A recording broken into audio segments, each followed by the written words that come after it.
In the second stage, I explore the inspiration from the past historical prestige. I think most of them is useful for me, and three of them give me most impressive. They are the Antonio Saint Alice, La Seta Nova, Tony Grant, La City Industrial, and Peter Cook's Pangri City. Next, I will introduce one by one and give a reason what helped for me. First, the La Seta Nova. The manifesto published in August 1914, and his vision was for a highly industrialized and mechanized city of the future. He also saw not as a mass of individual buildings, but a vast multi-level interconnect and integrate urban conurbation designed around the life of the city. And also he mentioned there have skyscraper buildings with terrace, bridge, and aero walkways. For my ideal city, I think I will design the digital and communication city to replace his industrialized and mechanized city. And I'm agree with him the integrate and interconnect city. And also the multi-level is the same with the vertical city. Yeah, this is my proposal, maybe for an ideal city. Next is Tony's Light City Industrial.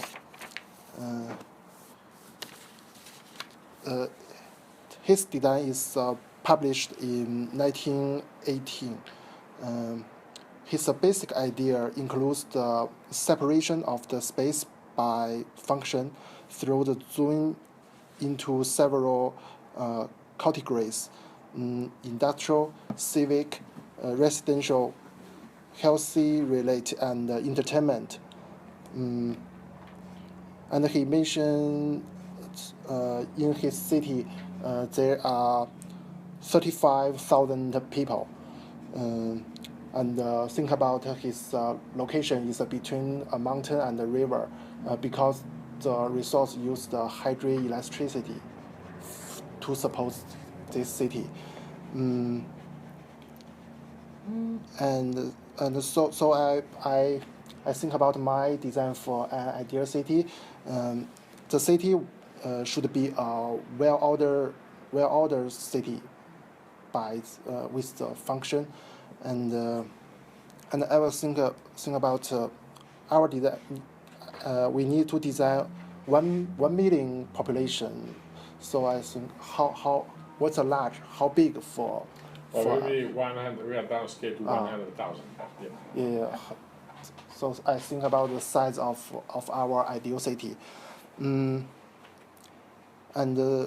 for an ideal city, maybe for Auckland, the city should use the renewable resources such as the geothermal power and use the tides.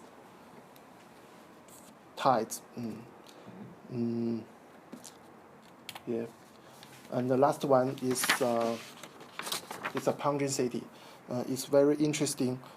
It's a magnificent structure with no building, just a framework into which dwelling in the form of the cells of the standardized components could be slotted. I think this structure just like a city's infrastructure. And this structure will support the whole city through the vertical space, and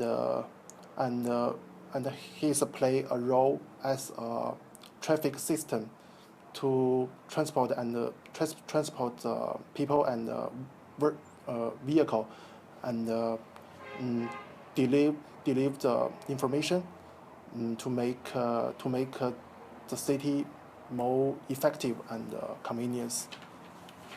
So yeah, the structure just like a skeleton supports the whole city, like a blood vessel, the transport and energy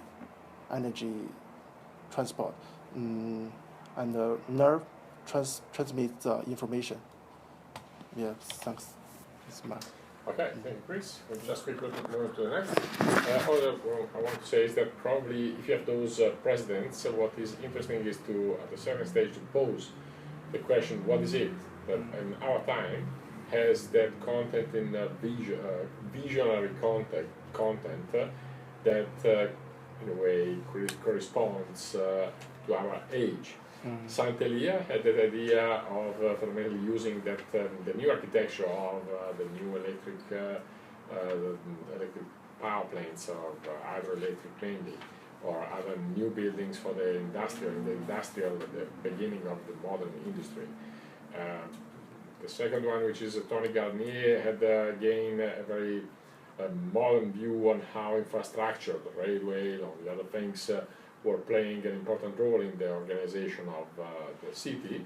And then the third one, which is Peter Cook, had that particular idea of using the totally new technologies to develop that city that would exactly not any longer having streets and buildings, but having something that were elements that could be plugged in a mega structure that was the cranes there actually were operating that fundamentally changed completely the relation between the normal system of infrastructure and the individual places, that they becomes modular, movable, and potentially even transportable with people, together with the people, so you move like you would move the car.